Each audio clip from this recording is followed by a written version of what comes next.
Bayangkan misalnya kalau tiba-tiba yang menang adalah PKS, itu pasti oligarkinya kocar-kacir. Karena PKS akan batalkan semua kontrak, akan ubah arah kebijakan segala macam. Saya membaca, menganalisis kajian-kajian dari teman-teman, baik secara kelembagaan maupun secara personal, juga dari seorang Rocky, pada 6 bulan 1 tahun terakhir ini. Yes. Saya lihat hampir mengemuka bersepakat bahwa problem terbesar kita hari ini adalah oligarki. Baik itu oligarki kekuasaan maupun oligarki ekonomi.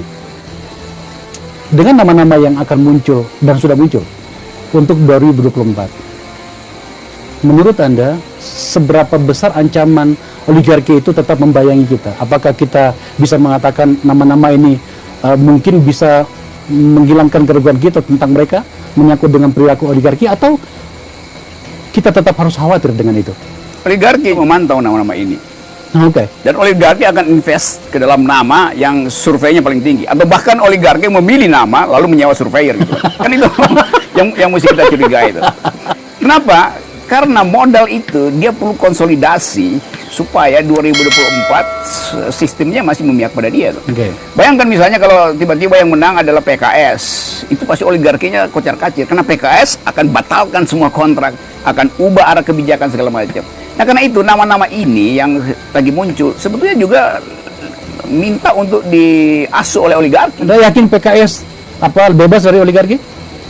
Bukan oligarkinya, tapi PKS mengerti oligarki ini menghalangi perubahan sistem ekonomi itu. Karena yang final pada PKS adalah sistem ekonomi itu. Sistem ekonomi, ya. Ideologinya di situ tuh.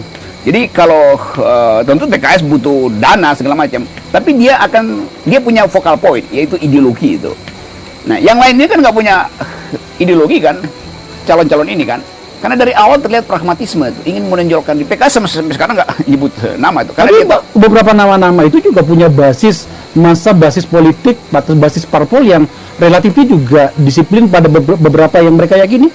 Saya nggak lihat tuh kedisiplinan pada ideologi, karena kebanyakan partai kita ini pragmatis aja tuh. Jadi kalau ditanya apa ideologinya Pancasila, oh iya itu gampang aja kan. Tapi menentukan misalnya bagaimana pembagian pajak nanti ke depan itu, siapa yang harus diunggulkan dalam mengelola lahan rakyat misalnya, bagian itu nggak diucapkan, takut untuk diucapkan, karena tokoh-tokoh ini masih mau deal dengan oligarki, karena mereka tahu di ujung pasti oligarki akan membatalkan dia tuh kalau dia nggak deal. PKS nggak punya beban itu tuh. Nah, sekarang saya lihat PKS membuka diri, bahkan menyatakan partai terbuka sehingga mau merekrut orang yang bahkan non muslim tuh.